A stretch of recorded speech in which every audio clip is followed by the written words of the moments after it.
중학교 2학년 딸을 둔 엄마입니다.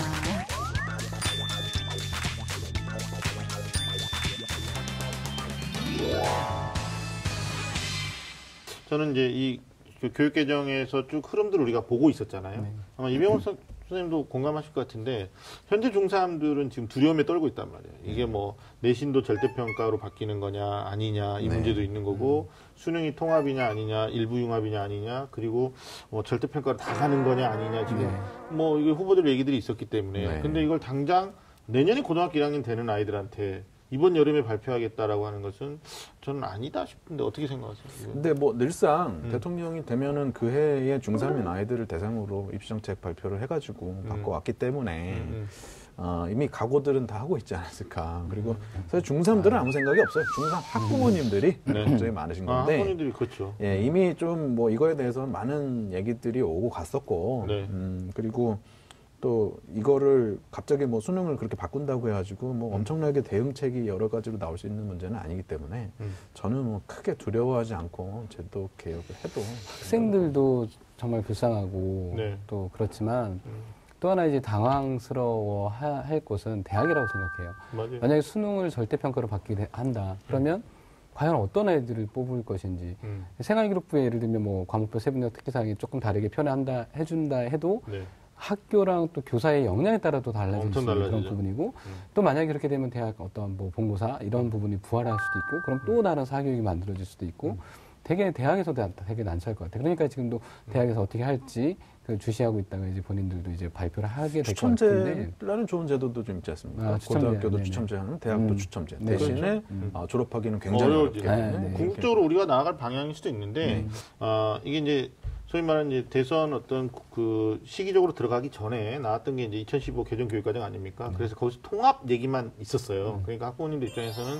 뭐 어떻게 되는 거냐, 다 통합되는 거냐, 일부 통합 이것만 이제 생각하고 계시다가 느닷없이 이제 수능 절대평가가 이슈로 딱 나오니까 이걸 지금 바로 중3들한테 시행하겠다는 거냐, 그건 아니지 않느냐 이렇게 얘기하는 거죠. 그렇죠. 대학도 준비가 안 돼 있어요. 만약에 수능을 절대평가로 바꾸면 대학 입장에서는 수능 자체가 변별력이 지금도 없는데 더 낮아지는 거잖아요. 그러면 지금 연고대가 뭐 최근에 뉴스 보니까 정부로부터 지원금 받는 거 2014년부터 지원금 받는 거 있잖아요. 그러니까 공교육 정상화에 기여했고 사교육을 좀 억제하는 제도로 바꾸면 돈을 받았는데 이제 과락을 해서 돈 못 받게 되잖아요. 근데 결국은 그들이 선택하고 있는 방법들이 면접도 어렵게 되고 그다음에 이제 그게 본고사 형태 면접이 될 수도 있다. 그렇죠. 뭐 이런 것도. 그다음에 수능의 최저 학력 기준을 높게 적용하니까 결과적으로는 탈방미인이 아니고서야 상위권 대학 들어가기 어려운 구조가 이제 대학이 선택할 수 있는 방법밖에 없거든요. 근데 사실 뭐 그런 것도 있어요. 절대평가를 한다고 그랬지 쉽게 된다고는 안 했거든요. 맞아요. 무슨 절대평가가 나오면 다들 1등급 받는 것처럼 생각하시는데 꼭 그런 건 아니고요. 그다음에 대학도 제가 생각할 때는 이게 만약에 수능이 절대평가가 되고 내신도 절대평가되면은 아마 대학이 구술 쪽, 구술 쪽을 강화해서 논술도 아닌 것이 논술의 효과는 다 누릴 수 있으면서 대학의 잣대를 들이댈 수도 있는 그런 쪽으로 흘러갈 가능성이. 그럼 또 다른 사교육이 또 말하기 쪽에 이제 또 말하기 선생님도 좋아하시는 거예요. 아니 그러면 내가 이제 말하기 얘기 나왔으니까 이런 엄마는 어떻게 할 거냐 말이야. 얘가 자기 공부 굉장히 성실하게 잘하고 뭐 오답노트 잘 만들고 문제 풀면 다 맞춰요. 근데 남 앞에서 얘기를 못해요. 내성적이고 돌아가신 할아버지 닮아가지고 엄청 과묵하고 막 이런 거예요. 그럼 말 못하는 애는 대학을 못 가는 거냐. 이런 건 이제 문제가 되는 거죠. 물론 이제 소통을 강조하고 있기 때문에 말도 잘해야 되지만 뭐 이게 인재가 꼭 말을 다 잘해야 되는 건 아니라고 보는 거거든요. 근데 사실 그 말하는 능력을요. 학교에서 키워줘야 됩니다. 사실은. 사실은 읽고 쓰고 말하는 기본 능력을 초중고 공교육에서 키워줘야 되는데 우리나라는 그거를 객관식 시험으로 평가를 하죠. 말하기 능력을. 그래서 이게 말하기를 대학이 강조한다 그러면은 그걸 사교육 어디 가서 받을까가 아니라 학교에서도 이제 아이들에게 좀 바뀌는 시대에 맞춰서 교육을 좀 해야 되겠다라는 문제의식이 좀. 아니, 그러니까 개정교육 과정에 진도에 급급하지 않고 학생이 참여 중심으로 갖다가 수업을 흥미롭게 해보겠다. 이게 어찌 보면 교육부 얘기란 말이죠. 근데 그렇게 안 될 거잖아요. 그렇죠. 지금도 이제 예를 들면 내신이나 수능이 절대평가로 만약에 바뀌게 되면 사실 이제 나라에서 기대하는 건, 학교에 기대하는 건 방금 말씀하신 것처럼 토론 중심, 뭔가 성장 중심 이런 쪽의 어떤 교육을 기대하는 건데 과연 학교에서 또 그런 부분들이 준비가 되어 있을까? 그럼 이렇게 하면 됩니다. 구술평가로 100% 전환시킵니다. 학교에서. 구술평가로? 내신 시험을 네. 지필 아니고 그렇죠. 구술로. 그러니까 제가 나온 서울과학고에서는요, 네. 아이들끼리 모여가지고 콜로키움이라 그래서 한 학생이 발표를 하고 그거에 대해서 이 다른 학생들이 소그룹으로 이렇게 비판도 하고 토론도 하는 그런 제도를 운영을 하거든요. 네. 그래서 그거를 하기 전에 아이들과 네. 그 제도를 통해서 아이들이 학년이 올라가면서 연습이 된 아이들은 완전히 확연하게 다르다 그래요. 그러니까 우리가 도전해보고 열심히 노력해보지 않아서 그렇지 우리나라 아이들이 결코 능력이 없지 않다. 그래서 선생님들도 마음만 조금 바꾸시면 충분히 하실 수 있다. 좀 그런 우리 대통령의 마인드와 같이 좀 전향적으로 하시면 아니 그래 아까 백년지대게 말씀하셨는데 네네. 아니 진짜 이게 근본부터 좀 바꿔야 되는 개혁이 좀 필요하지 않는가 네. 싶어요. 왜냐하면 예를 들면 뭐 이게 정말 우스운 얘기인데 우리나라 지금 교육대학의 학생들 가르치는 커리큘럼이 어떻게 되어 있는지부터 다시 봐야 되는 게 네, 아닌가. 네. 네, 그리고 지금 중학교 교원들 보시면 그 뭐 이런 폄하 발언은 아닌데 좀 연세 지긋하시고 이제 명태를 저기 얼마 안 남겨놓으신 분들 많단 말이에요. 네네. 실제로 수학의 문제풀이 과정에서 학생들이 학원에서 배우는 속도를 못 쫓아가는 선생님들도 계시다고 해요. 네네네. 일부 학교에 보면. 네네. 그러니까 그러다 보니까 아이들이 사교육에 의존하게 되는 구조인데 이게 하나의 톱니바퀴처럼 다 맞물려 있는 거니까. 네네. 네, 일단 선생님들도 예. 사실 학교 현장에서 마찬가지로 토론 예를 들면 어떤 발표 이런 뭐 수업을 하는 거에 대해서 부담스러워 하시는 선생님들 계세요. 그냥 강의식 수업이 너무 편하니까 그냥 일방적으로 수업하고 마치면 되는데 네. 애들 토론시키고 평가하고 또 발표시키고 또 평가하고 이걸 또 생기부에 또 따로 학교에서 적어주라고 하고 하니까 그 자체에 대해서 그러니까 준비가 안 된 상태에서 입시 정책만 바뀐다고 해서 이게 될 거는 아니라고 생각을 하거든요. 그러니까 그런 부분들까지도 같이 들여다 봐줘야 그렇게 해서 변해가는 게 맞는 거라서 생각합니다. 알겠습니다. 질문에 대한 좀 정리를 할게요. 수능 개편안 어떻게 예상하시나요? 이제 이게 학부모님들의 질문인데 그러면 7월에 발표하겠다라고 교육부에서 얘기해놨었죠. 전 정권의 교육부에서.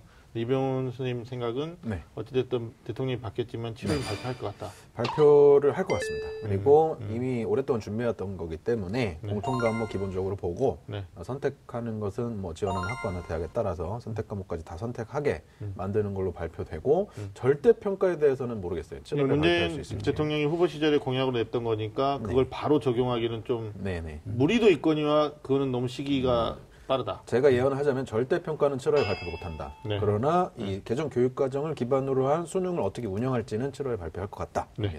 7월 이후에 우리 이병헌 선생님은 꼭 한번 모시도록 하겠습니다. 한번 적중률에 대해서. 마치사에 나오실 수 있는 건가요? 김학 쌤은 어떻게 생각하세요? 이 안으로 이제 갈 수 있는 확률이 더 높을 거라는 생각이 들긴 하는데 공통 과목으로 네. 수능도 이제 공통 과목 안에서 출제가 되는. 근데 또 그렇게 하다 보면 여러 가지 이제 그 일장 그 장점도 있지만 이제 단점. 예를 들면 아까 말씀하신 것처럼 아이들의 어떤 부담. 예를 들면 문과 학생의 성향인데 이과 과목도 봐야 되는 또 다른 어떤 준비를 해야 되는 그런 부분들이 있어서 발표는 저도 할 것 같다는 생각이 드는데 과연 이 지금 1안, 2안, 3안을 그냥 그 고수하고 갈 것인지 네. 아니면 약간 보류 상태로 해서 뭔가 좀 더 준비한 상태에서 뭐 다른 거를 할 것인지 그 부분에 대해서는 저도 아직 감을 잡지 못할 것 같습니다. 알겠습니다. 네네. 수능에서 이제 영어가 그 다음에 또 한국사가 절대평가로 바뀌었잖아요. 네. 근데 이제 심지어 내신까지 변화가 예측이 되는데 그것도 이병헌 선생님 짧게 내신 절대평가에 내신 대한 생각 절대평가. 어떠세요? 내신을 절대평가하면 당연히 들어올 수 있는 생각이 내신 유불리 문제가 소멸될 것이다. 그렇죠. 그렇죠? 최소한 어느 정도 경감되겠죠? 그러면 내신 유불리가 경감된다면 내가 교육특구 뭐 예전에 버블7이라고 불렀던 뭐 그런 지역으로 가서 면역 분위기 세고 내신 따기 어려운 학교에 가는 게 크게 부담이 안 된다. 네. 또 특목고라든지 영재학교 가서 역시 내신 따는 것도 부담이 많이 완화될 것이다. 그러면 결국에는 역주산하면은 다 또 그런 지역을 가기 위한 오늘 그런 학교를 보내기 위한 사교육 내지는 부동산 문제가 다 줄줄이 엮여서 올라올 거예요. 또 과거로서 또 해결되는 거죠. 그럼 부동산 올라가도 감당할 수 있겠냐? 내신 절대평가했는데 부동산이 오른다. 이러면은 이거 뭐 빈대 잡으려다 초과장관 태우는 상황이에요. 네. 네, 그런 거가 있어서 네. 과연 이게 내신 절대평가가 좋은 선택인지 뭐 포퓰리즘적인 생각은 아닌지 좀 잘 고민을 해야 되고요. 네. 사실 내신이 요새 시장에서 굉장히 중요하게 받아들여진단 말이죠. 학생부 종합 때문에 그렇죠. 네, 그래서 내신이 중요하다는 건 어떻게 보면은 공교육에 계신 선생님들이 헤게모니를 가져올 수 있는 찬스예요. 근데 좀 가져올까 싶었는데 여기서 탁 또 절대평가를 힘을 촥 빼버리면 선생님들은 또 무기를 줬다 뺏어가는 거거든요. 이렇게 되면 학교에서 아이들을 이렇게 교육 지도하실 수 있는 이 툴이 사라지게 될 거란 말이죠. 근데 그런 거 다 감안해가지고도 내신 절대평가를 할 수 있을 것인가? 저는 좀 모르겠습니다. 이거 진짜 반반이라고 생각을 하고요. 그 다음에 설사 절대평가가 된다고 해도 우리 또 귀염둥이 친구들 99%는 별 생각 없다. 그냥 와 절대평가 와 공부하지 말아야지 이렇게 될 거예요. 절대평가는 공부하지 말아. 이거하고 똑같거든요. 그렇죠. 걔네들한테는.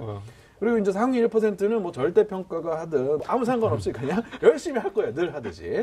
그래서 아이들은 또 그냥 절대평가를 해버리면 결국에는 이제 공부에 대한 에너지를 덜 쓸 것이다. 그럼 그 덜 쓴 에너지를 어디서 표출할 거냐? 그렇죠. 다양한 진로 활동이라든지 뭐 자유학기제라든지 뭐 자신의 꿈과 끼를 찾는데 발휘하면 좋겠는데 게임이라든지 뭐 이런 SNS 활동이라든지 이런 거에만 에너지를 쓴다면 이게 사실 무엇을 위한 절대평가인 것인가 좀 고민해볼 문제입니다.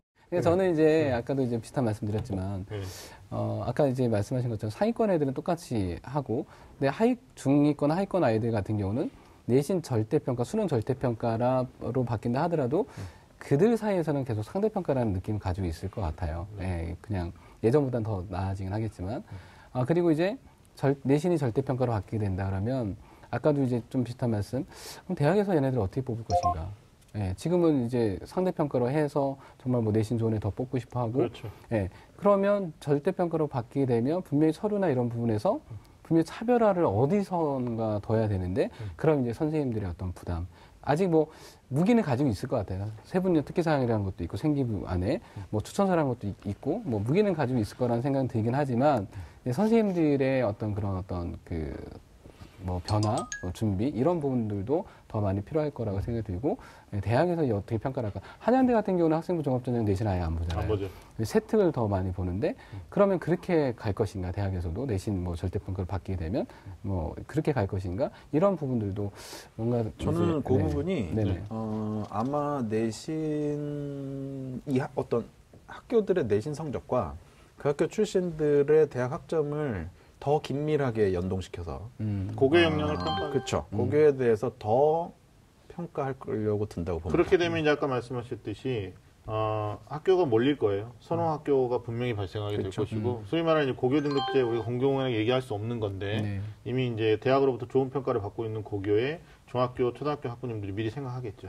그럼 이제 그쪽으로 부동산 버블이 그렇죠? 일어나는 구조가 되는 거죠. 그다음에 내신하고 수능을 다 절대평가 무슨 절대반지도 아니고 그냥 다 절대평가를 하고 그다음에 외고 국제고 폐지하고 자사고 그러니까 다 없어요. 다 없애고 거기다가 최근에 불어닥친 이과 만능주의까지 다 결합을 하면 이거를 패티를 딱 비벼보면 뭐가 나오냐? 과거 영재고 프리미엄이 하늘 높인 줄 모르고 올라갈 것이다. 그럼 유치원 때부터 준비할걸요? 그렇죠. 유치원 때부터 이제 실험하고. 아마 돌잔치 문화가 바뀔 수도 있어요. 그렇죠. 뭐, 그러기 때문에 이게 하나를 건드리면 어딘가 좀 튀어나오는 지금 그런 상황이라서. 이게 심각해져요. 지금도 자연계 소녀 현상이 계속적으로 지속되고 있기 때문에 아마 이게 이병헌 소장 지금 선생님이 예상하는 것처럼. 그래서 이거 한번 얘기합시다. 우리 교육 전문가로서 우리가 자칭 전문가인데 김학 선생님 바램 내신은 절대평가로 가는 게 좋다고 보세요? 아니라고 보세요? 저는 장기적으로는 가능해 맞다고 생각합니다. 왜냐하면 그 과도한 경쟁, 뭐 사교육비 부담의 완화 이런 부분. 근데 계속 말씀드리고 싶은 건 과연 학교 현장에서 그런 준비가 되어 있을까? 뭔가 차별화 시켜서 이제 대학 입시도 치르고 그럼 대학에서 그러면 그거를 보고 좀 더 이제 학업 역량이 더 우수한 학생들 뽑을 수 있을까? 뭔가 이제 현장의 어떤 목소리를 더 들어보고 뭔가 준비가 된 상태에서는 상관이 없는데 준비가 안 된 상태에서 그렇게 하는 것은 정말 이제 학교에서도 되게 좀 어려운 어려운데. 아니 뭐 얘기하셨는데 이 질문에 간단하게 명료하게 답하시는 게 답일 것 같아요. 절대평가 찬성이에요, 반대? 찬성 반대. 아니 학부 이제 되잖아요. 저는 사교육이겠지만 공교육 선생님들의 힘을 실어드리고 싶습니다. 그래서 절대평가는 반대입니다. 반대. 네. 오히려 공교육이 괜찮다는 선생이고. 오케이 알겠습니다. 저는 중립이 아니고 중도 보수가 아니고 저도 개인적으로 내신 절대평가는 반대입니다. 그러니까 대입 정책에 대한 큰 틀을 못 바꾸고 있는 상황이고 그 교회 속적으로 개정 교육 과정을 가고 있다라는 건 고등학교 교육도 지금 온전하게 되고 있지 않은 시점인데. 이걸 내신을 절대평가로 바꾸면 학생 더 혼란을 야기할 수도 있어서 네. 저희 개인적인 바람이고요. 그렇죠. 그래서 저는 이제 자사고 있으면서 아이들이 정말 내신 뭐 0.1등급 이것 때문에 치열하게 잠도 못 자고 이렇게 준비하는 아이들 보면 되게 좀 마음이 아팠던. 그렇죠. 예, 그러니까 절대평가 이제 찬반 뭐 이게 어떤 게 맞다라고 얘기할 수는 없지만 저는 그런 어떤 모습들 때문에 좀 편하게 공부하면서 뭔가 다른 데서 꿈과 길을 찾아갈 수 있는 예, 그렇게 장기적으로 갔으면 좋겠다는. 아니 명분적으로 이상적으로 정말 그렇게 되면 좋죠. 네네네. 저 반대하는 저와 이병헌 선생님의 생각은 어디까지나 네.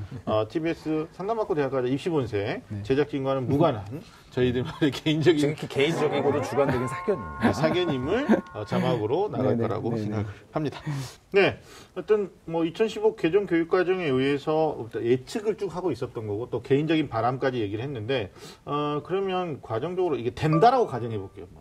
수능도 절대평가 네. 되고 내신도 절대평가 된다. 그럼 우리 학생들 어떻게 대비해야 될까요? 내신 절대평가가 되면 이제는 더 이상 뭐 친구와의 경쟁을 위해서 공부하는 게 아니고 정말 순수하게 자신이 학교 교과 과정을 따라간 정도에 대해서 평가받을 수 있는 거니까 이제 진짜 친구들이랑 같이 공부도 할 수 있는 거예요, 이제는. 네. 스터디 그룹도 다 결성하고 네. 서로 이렇게 질문도 막 해주고 네. 또 뭐 모르는 친구 있으면 가르쳐 주기도 하고. 소스도 주고. 네네. 그래서 소스도 다 같이 다 네. 공유하고. 네. 공부를 정말 이제 남과의 경쟁이 아니라 나 자신과의 경쟁을 위한 좀 제대로 된 공부를 할 수 있고 특히 이제 중위권 하위권 친구들은 더 이상 나는 안 돼가 아니라 나도 한번 도전해가지고 1등급 받아볼 수 있다라는 희망도 가질 수 있지 않을까. 그래서 내신이 절대평가되면은 또 열심히 한번 해볼 만하다.